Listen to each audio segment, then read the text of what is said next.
Welcome to Mind Over Media, where two brothers tackle headlines, hard truths, and hot takes, with just enough wisdom to sound like we know what we're doing.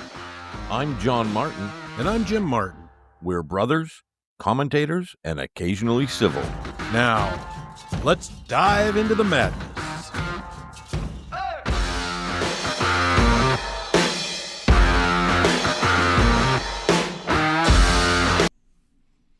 Hello, everybody. Welcome to the show. I'm Jim Martin. I'm John Martin, and this is Mind Over Media, coming to you from the deep tunnel of truth located right here in the heart of the Smoky Mountains. We are two brothers, one nation with zero filters.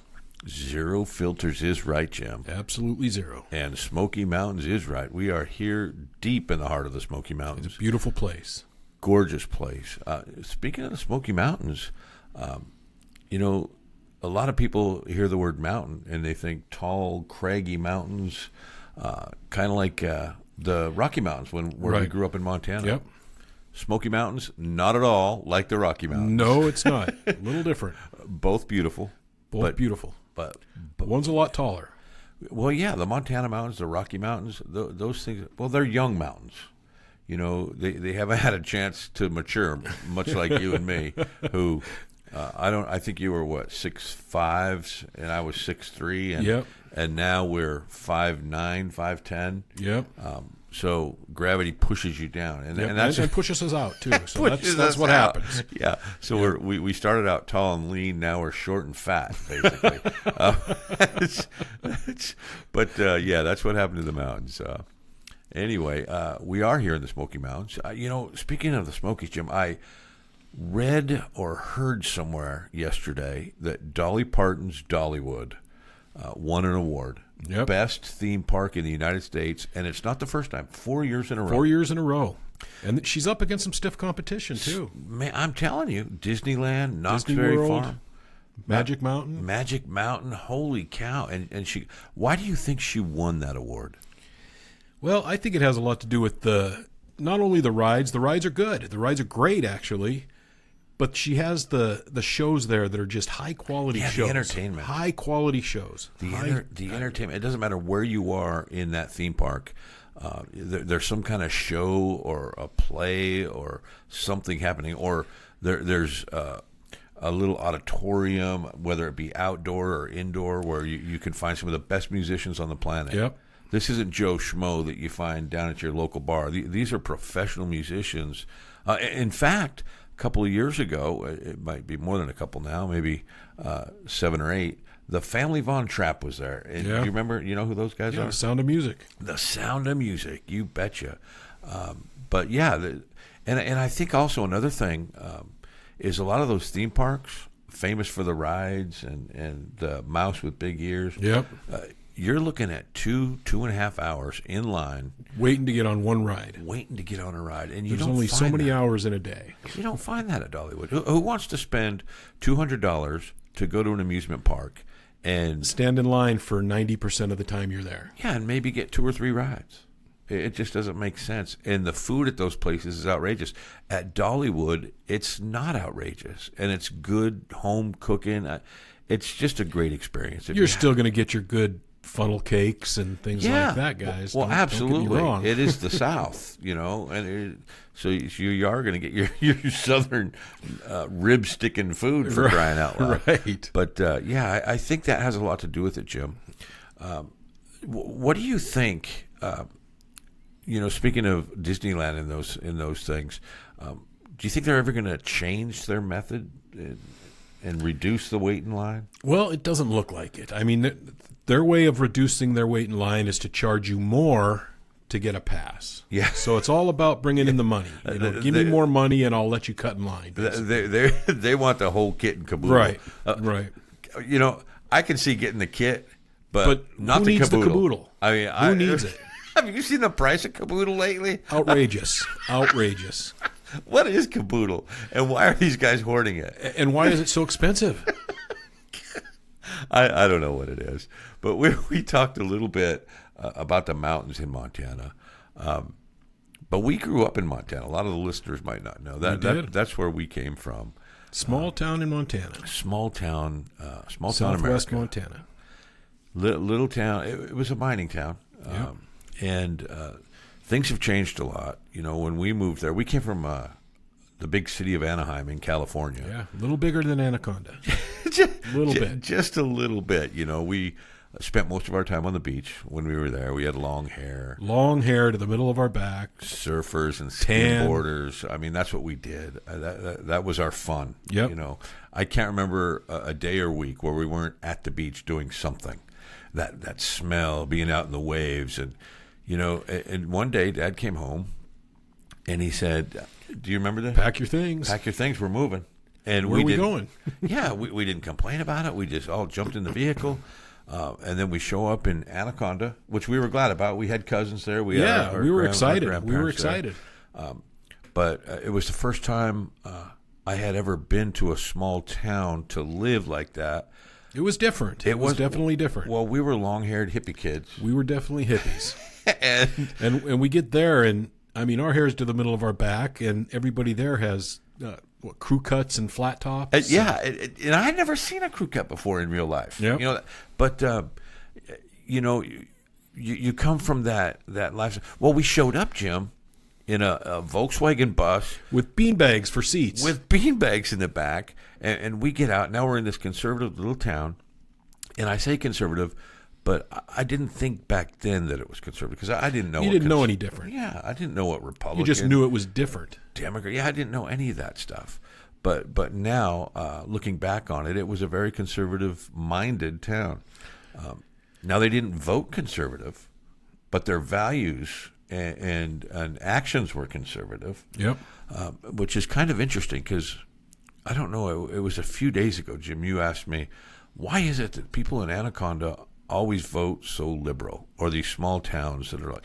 And do you remember what my answer was? I do. It I was- do. It was one guy. Yeah. Changed JFK. Yep. John F. Kennedy. The Irish Catholic. Way back when, first Irish Catholic president, and Which made sense because Anaconda was Yeah. Irish Catholic community. yeah, very Irish centric. It was a lot of Irish, a lot of Catholics, hardworking immigrants who came to this country, and the only jobs they could find were in the mines. Yep. So they go to Anaconda, and that they had those values. But and I'm not saying they were so far away from the Democrat Party at then, but they were much more conservative in their values And, than yeah, that they were party was. very conservative in their values, but they wanted that. He's one of us. Yeah. He's one of us. It was one of their group made it. Right. So they could look at that and say, wow, if he made it, I can make it. Yep. You know, so I think if your grandparents voted a certain way and your parents voted a certain way, then You're probably going to vote that same way. yeah, chances are you will vote the same way. So it's not so much, and it's interesting that people sometimes, and this isn't always the case, but in a lot of cases it is, where people vote from the way their family votes. Yeah. You know, they may Well, have, that's how I started voting, honestly. yeah, that's how just about everybody does. You know, we see our parents doing it, and we want to do it. Yep. And then you get a little older, and you realize, hey, I don't believe in that, or I don't like that issue. Right. You start actually researching for yourself. Yeah, you know, there are a lot of issues that the left will, I don't want to say latch onto, but I guess they sort of do. And one of those things, you know, coming from a Irish Catholic community like that, and when I say Catholic, I mean I'm talking. Our aunt worked for the Catholic Right, Church. right. Was there every single day. Yep. We went to church on Sundays. You know, it was ingrained in you. Yeah, it's what we did. You It's just- had it those. was our life. Yeah, you had those Christian, conservative values. Yet they were so liberal In their voting. in their way of thinking and voting. It's rather interesting to me. One of those issues. Abortion. I mean, completely against abortion, yet they still vote for the Right. liberals. Yep. You know, I work for the Catholic Church, or I go to the Catholic Church. I'm a Catholic, And Catholic Church, well, at least back then, was, conservative. yes, strictly against abortion. Yeah. And I don't know. I guess things change, but there's another reason I think why those small towns tend to vote for who they vote for, and I don't think it's so much along party lines as it is a pattern started way back Right. when, and way back when, after JFK became president, it wasn't uncommon in the 70s and early 80s. And this is a small town in Montana now, okay, where a politician would knock on your door, you'd answer the door, and you welcome them in, and you talk for a little while. Yeah, you sit and drink coffee with them, listen to what and they have to a say. conversation. But And you were excited to have them because they were like a superstar, like a movie star. It was a movie star atmosphere around them, and it was almost to the point where they're not listening to the conversation.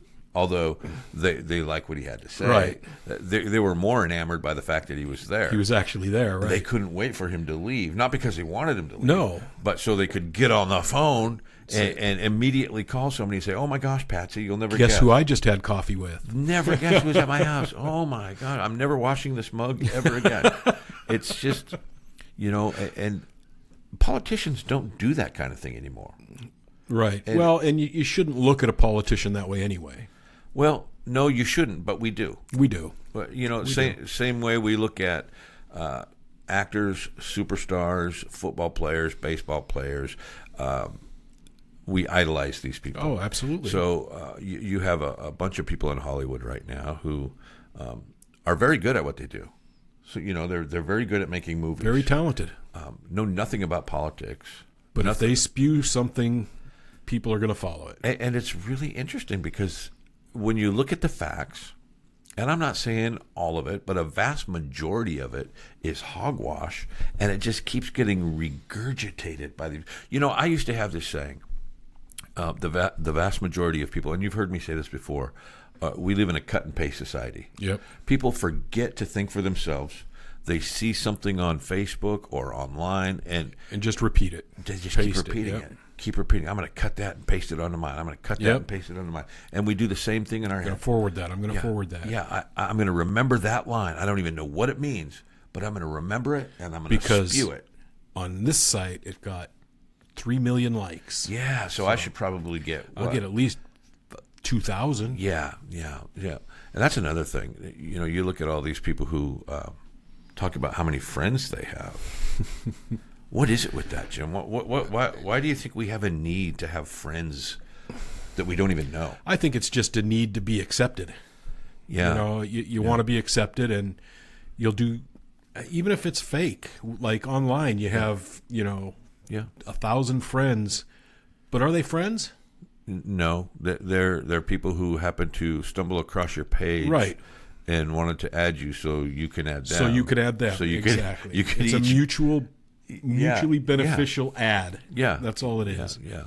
It's nothing to do with friends. You don't even know their name. You don't know what they do. You've never Right. met them. Now, that's not to say that there haven't been some relationships that met that way, but the vast majority of people have no clue about their Facebook friends. Now, some do. Some are very tight about it. They only want certain ones. But a lot of us, like you said, go out there, and there's a need for acceptance. There's a need for that thumbs up. Yep. Give me that like, and it puts that endorphins in you and makes you happy. That's what it is. It's endorphins. Yep. It's a chemical reaction. Yep. And, I heard a study a couple days ago, Jim, where they took the media devices away from high school age children. I think it was 14 to 18. They took all their phones, all their iPads away for a week, and the detox period for that week was worse than heroin. Worse than heroin addicts. Yep. Isn't that crazy? That to me tells us where our priority shift has taken and what direction we're going. We need to fix it. And the dangers of having something like that readily available for young kids. Yeah. You know what? Why not just give them heroin? It's Right. It's easier to get off of, apparently. Yeah. Oh, boy. But it is. We are giving our kids something it's like heroin. by video doing that. heroin. You know, it's basically. easy for parents now. Well, it's a babysitter now. It is a babysitter, unfortunately. Go to any grocery market, go to any Walmart, go to any big box store. You see kids being pushed. They can't speak, they can't walk. But they're in a stroller looking at a screen. Yeah, mom has or dad has games downloaded on their device, and the kids are playing it. You know, or they're doing stuff that my gosh. And in a way, yeah, I get it. We're a different society now, but we're missing that human to human contact. You know, that Yeah, the How things do you that make a you friend? actually learn things from. You know, it used to be you get out of high school, you'd either go to college or maybe trade school or get a job. Or the military. Or go to the military, and you'd meet people face to face and have a conversation. Now, kids don't know how to have conversations. Unless it's a 6-word text. Yeah, and I hate text because, Well, first of all, you can't tell the tone. yeah, you don't get tone, you don't get emotion. Right. And it's There's happened no too many emotion in it. times where then it's like, well, I'm mad at him. Yeah, why? Well, I Did you didn't see what he finish. texted? Well, how did you read that text? That just goes to show you how much the human voice and interaction means. Yep. It really, you know, And facial expressions and Yeah. I mean it's Yeah. a whole thing. You got to get the whole Yeah. experience. Here's an interesting thing talking about communication and you know, when you talk to somebody about communication, we tend to think of language, like me and you are talking right now. We think that's communication, Right. But human beings, did you know that over 80% of the communication that we do is visual? Makes sense. It's, you know, and I used to give this example when I was a sales trainer. People would say, "Oh, I don't believe that." Well, here's an example. Everybody's been to a bar or to a club or somewhere where there's other people there. Right. You see somebody across the room, and next thing you know, you haven't said a word because you're too far away, and maybe there's music, but you notice that person looking at you, and, Yep. and you're looking at that person. Next thing you know, you're doing this, you know, maybe nod, Winking. and then you see them kind of shrug. Yeah. I mean, not a word at this point has been said, But you're communicating. but volumes have been communicated. Yep. And when we're telling stories or when we're talking to each other, our human mind recognizes that, and that the vast majority of communication comes from that visual aspect of the person. And if we are not doing this as kids, You're you're not- missing out on life. You don't know how to make a friend or to get a job or to understand, you know, what it means to go out there and just live a life. Just live. Yeah. Just plain live. Yeah. It's going to be hard. Life now is in their room or in the basement playing on a game or Yeah. talking to their so-called friends. Yeah, these kids, you know, and that's another thing. I had a wise professor one time tell me, he said, how many friends, and this was in front of an auditorium full of people, you know, raise your hand if you have 3 friends. Everybody raised their hand. Yeah. Raise your hand if you have 10 friends. Everybody raised their hand. Raise your hand if you have 20 friends. Again, most of the auditorium's raising their hand. And he said, you're all liars. And at that time, I was like, wow, what is he talking about? You know, Some people have that many friends. I'm from a small town. They're all my friends. Right. Everybody in this auditorium is my friend. Right. And he described friendship, and it really struck me. It stuck to me for a long time, and well, to this day. He said, of all those hundreds of friends that you guys claim to have, how many are going to pick up the phone at 3 a.m. when you absolutely need them because of a dire emergency and travel 2.5 hours However far in a snowstorm to help you out. to help you, and not expecting anything in return. Yeah, not you know. Well, can it wait till tomorrow? Can it just? I'll do it. Isn't there anyone closer? And he said, in your lifetime, and we live now to 80-some years old. Yep. In your lifetime, you're lucky if you have one friend. And you know, he's right. Yeah. You know, when you think about it, we have a lot of coworkers, Yeah, acquaintances. Acquaintances, people we speak to every day in passing, we nod, hey, how you doing? But the word friend has been kind of It's overused. Like a lot of words in our language. They tend to lose their meaning after a while. Yep. There's just so many aspects of that. But how do we do that? How do we get our language back? What do we do to get the English language back? And what do we do to get our kids to understand how to use it? Well, first of all, you have to have parents involved. Mm-hmm. They have to know what's going on in their schools. They have to talk to them when they get home about what happened in school. Yeah. Just have that communication. And a lot of that happens at the dinner table, which really isn't happening like it did when we were younger. Yeah, I think you're right. Well, and I think you're right. I think you hit it when you said you have to know what's happening. I think now, with the average family, the parent doesn't know what's happening. The parent doesn't know what subjects the kids are taking. They don't know what homework they're working on. They're just not, and it's not that they don't want to. It's just that they've become so, you start out with a little here, go watch a video, and the next thing you know, it's go watch 2 videos. I'm tired. And there's a progression. Yep. It isn't. It just one becomes day. easy. Yeah, becomes easy. And we've got to get away from that. We've got, like you said, you've got to have a family dinner. Do you remember when we were young? 5:30. 5:30 was dinner night. time, and if you weren't there at 5:30, you didn't eat. That was just a rule. Yeah. And if you wanted to get up off the table after you were done, you didn't just get up and leave. No, you couldn't, or you'd be in trouble. You excused yourself. Yep. You had to ask, may I be excused, please? Yep. And then one of the parents would excuse you. Yep. And it was fine. It was life. It's how you lived. Yeah, I think we've got to a point where we coddle our children. We want to protect them, but part of that is... The problem is they want to be best friends with their kids now. Well, yeah, and you can be a friend with your child after they've grown. After you need to be a parent taught first. them, right? You need to be a parent first. They need guidance. They do need guidance. They really do. The mind isn't fully developed until it's, I think, 24 or 25 years old. It's an amazing thing, and we think we know everything by the time we're 17. Oh, yeah.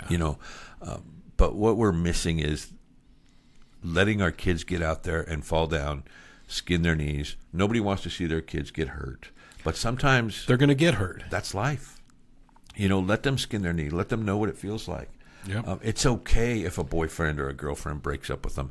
It's okay if, oh my gosh, I was bullied at school. Well, what do you mean by bullied? First of all, called me a name. People just throw that out there. Yep. I don't think there's a person on this planet, Jim, that hasn't sometime in their life been bullied. Or bullied. Yeah. Yeah. Well, yeah. I was in the Navy, okay? And there was a thing when you first got there.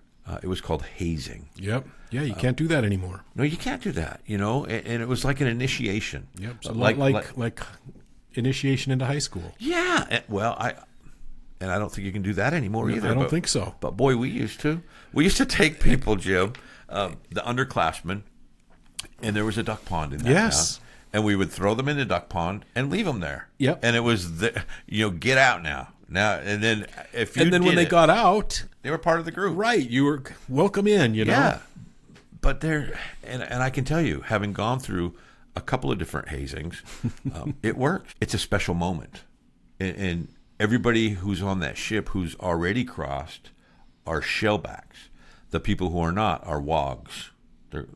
That's just what they're called.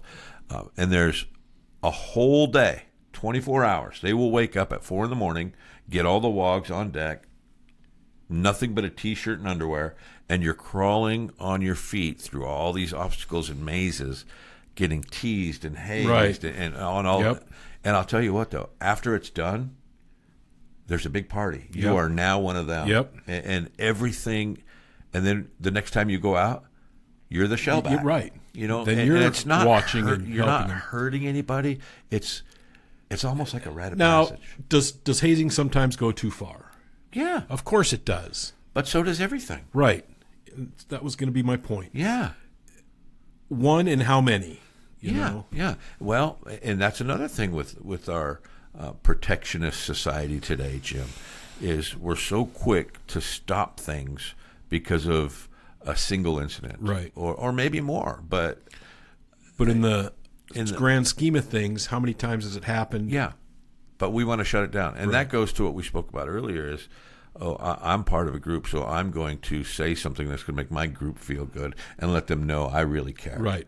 But I'm going to tell you, if they really cared, we wouldn't have vehicles right now. Oh, Because I'm because telling they're you, deadly weapons.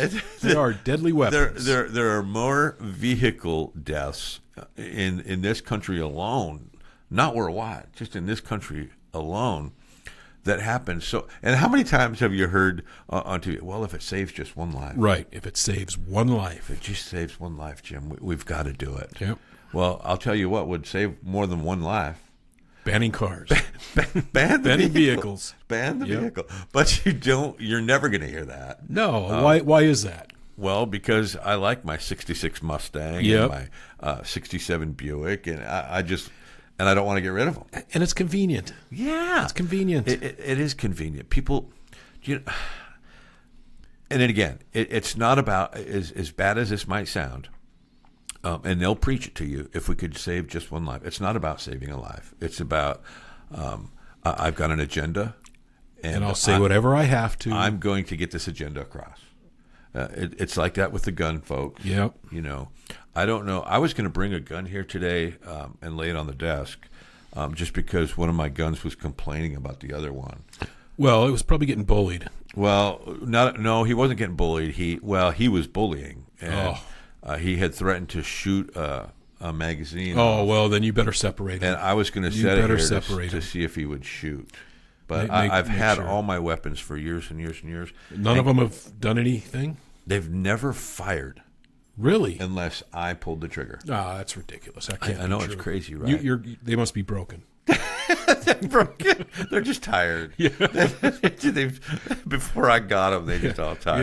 Yeah. Gee, many crickets. But that's my point. Is Right. A gun's not going to shoot itself. It's not going to shoot itself. It's not going to hurt anybody. So it's not the gun that's doing anything. It's the bad person holding the gun that's doing it. Yeah. Not the gun. yeah. And you're going to hear, well, the gun just makes it easier for that bad person. Well, so does a knife. So does a spear. So does a car. So does a car.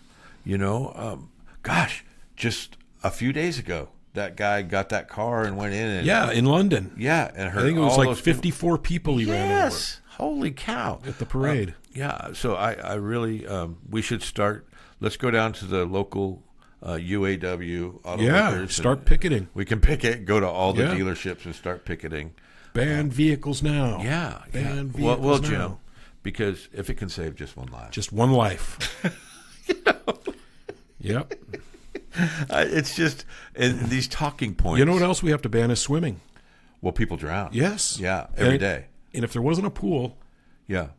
or a lake Yeah. or an ocean, Yeah. It wouldn't, people get wouldn't rid of drown. water. Yeah. Period. I agree with you. And when it rains, we should have a bubble around us. Yep. Yeah, because if you're looking straight up, I mean, you could get water in your mouth, and you don't know what kind of thing that's going to cause.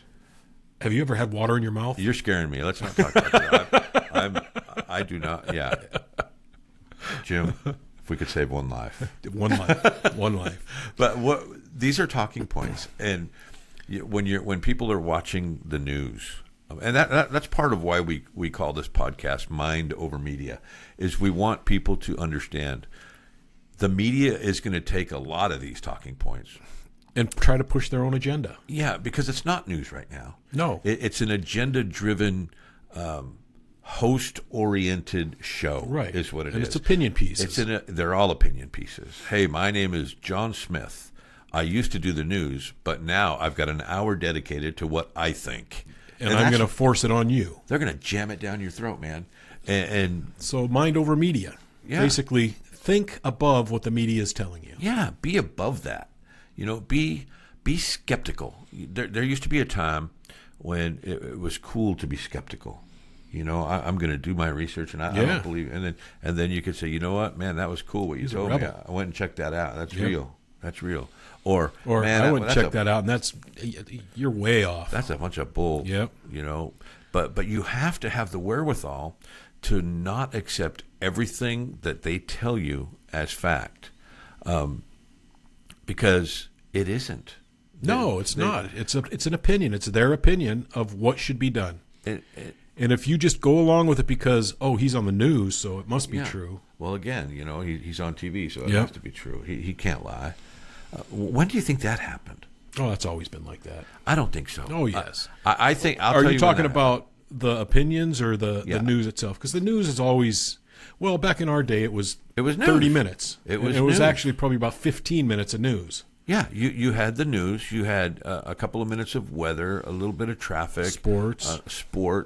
And then you had the national news, and then the local news. Yep. And you got it for 30 minutes. Yep. Then along comes CNN, 24-hour news 24 cycle. hours. What are they going to talk about? Yeah. Well, really, what are they going to talk about? So they soon found out, gosh, what's there to talk about? Well, after the news, then I'll start giving opinions about what I think, and maybe I can push that. I think I mentioned this to you. I don't know of any. I don't care if it's Fox, MSNBC, CNN, MSNBC. I want you to look at them and tell me which part of that 24-hour cycle on any of those channels is actual news. None of it. No. You'll hear this just in, breaking news. Yeah, this happened over Let over me in tell you London. what I think you should do about it. And it's not, just tell me what happened and move along. Yeah, I don't want your opinion. I want the news. I And can then make up my own mind. I will make up my mind. Exactly. Yeah. Exactly. And I think our society has lost that. There's a handful of people. Well, it's laziness. You're told something, so okay, that's what it is. Yeah. Well, again, we are a society that wants results right now. Yep. It used to be if you wanted something nice, and our dad used to tell us, save some money and you'll get it. Work for it. And he used to say, Work for it. if you have to work for it, the longer you wait for it, the more you're going to like it when you get it. And the better you'll take care of it. And that was true. But now kids don't want to work for it. No, They they just deserve want it. it. They deserve it. And that's another thing. That's Jim. Yes. what is that? The These- participation trophy Yeah. mentality. Yeah, where we've got a society where they expect everything. Yep. Well, what did you do to get it? Well, I'm here. That's what. Yeah, I showed up. Yeah, I graced you with my presence. Ergo, give me everything. Shower me with goodness. Yep. I've been told since I was 2 that I'm the best thing on earth. Yeah. Other than the second coming, I'm it. Yep. So And some people, give it to me. I'm even better than that. Yeah, but we and that's just a way to. And again, we don't want to hurt our children, but we do hurt them by not being completely honest with them. You've got to be honest with them. You've got to guide them in the right direction. That's the thing. Yeah, that's kind of a fine line, but you really, we've got kids going to high school and college and get out of college. 1, they don't know how to have a conversation. 2, they don't know how to do any of this communicating. Right. And they've been told ever since that they're the greatest thing. And there might be a time when they're trying to get a job and they don't understand why. Now you have depression. Now you have, oh my God, nobody loves me. And you have a whole bunch of other problems that come out of that. Right. And that has to be fixed way back when. But there's so much like that. But getting back to the mind over media thing, Jim, use your minds out there. Don't be fooled. We're all going to get fooled once in a while. I know, having a little brother like him, he's tried to fool me. Luckily, I caught him most of the time. Yeah. But let's get together, Jim. I think we'll call it a day. Sounds good. We've got a lot to do. We started with a new company, Riverside. We're going to hang out with the old company for a little bit and see about the crossover. But trying to get all the wrinkles straightened out. We want to get the wrinkles out. We want to give you guys the best quality audio and video, and I think we're moving in the right direction with this new move. So give us a little bit. We still want to put out 1 to 2 a week. There may be a little lag in there, but bear with us. Give us a shout out on Instagram, Facebook, YouTube, Email us X. Email us at mindovermedia at usa.com. Mindovermedia at usa.com. Yeah, and keep us informed, guys. Yeah, let us know how we're doing if you have any suggestions. Yeah, remember, like and subscribe on all those platforms. Yes, please. We'll see you next time. Thanks, you guys.